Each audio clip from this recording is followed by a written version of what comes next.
Bonjour à tous, on commence ce tour de la presse sportive par la Ligue 1 qui se mettait à jour hier soir avec 3 matchs en retard et l'un d'eux opposait Monaco au Paris Saint-Germain, 3 jours après le formidable 3-3 de dimanche dernier.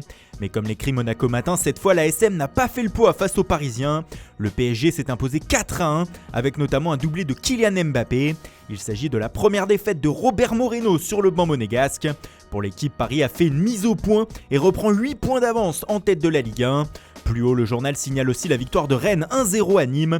Les Bretons ont saisi leur chance avec ce match en retard et creusent l'écart avec le 4e avec ce succès. Enfin, Amiens et Reims se sont séparés sur le score nul de 1 but partout en Picardie hier. Comme le signale le journal local Le Courrier Picard, il s'agit du 8e match sans victoire pour les Amiénois qui restent englués à la 18e position. On reste en France avec le coup de gueule de André Villas-Boas hier en conférence de presse. Le coach de l'Olympique de Marseille a sous-entendu qu'il pourrait partir si des joueurs de son effectif venaient à quitter le club prochainement. Il a aussi lié son avenir au directeur sportif Andoni Zubizarreta. Tout cela est parti après les révélations du journal L'Équipe mardi qui expliquait que Jacques-Henri Hérault avait nommé un Anglais, Paul Aldridge, spécialiste des ventes de joueurs en première ligue au sein du club. De quoi énerver le coach portugais qui a explicitement dit qu'il était libre de s'en aller quand il le voulait. Ce qui inquiète la Provence ce matin qui explique qu'il ne faut pas énerver Villas-Boas. En tout cas, le message est bien passé et semble faire peur à Marseille. On passe à l'actualité mercato et toujours au sein des clubs français avec le dossier Edinson Cavani qui se retrouve encore en une de As.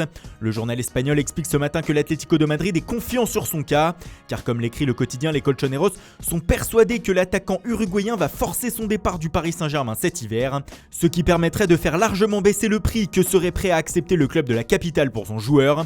Dernièrement, Leonardo aurait fixé celui-ci à 30 millions d'euros afin d'écarter les Madrilènes du Matador, mais le dossier n'est pas fini semble-t-il.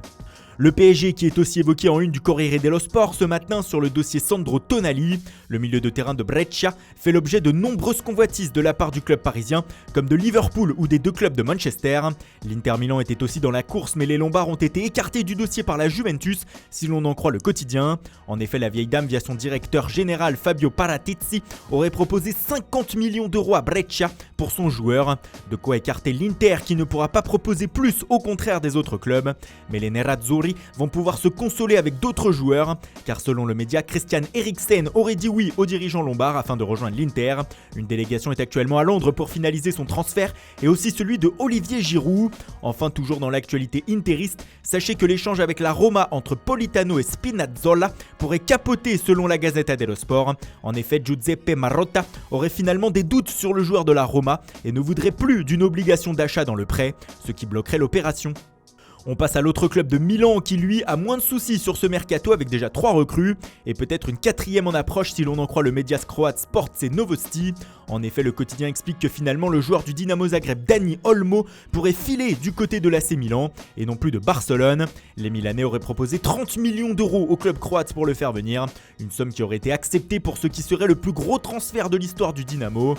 Le Barça se ferait donc souffler son ancien joueur. Les Blaugrana qui actuellement n'ont pas trop la tête à cela. Hier, ils ont cédé leur défenseur français Jean-Claire Todibo à Schalke 04. L'ancien Toulousain est prêté 6 mois contre 1,5 million d'euros et une option d'achat de 25 millions d'euros plus 5 millions de bonus a été négociée entre les deux clubs.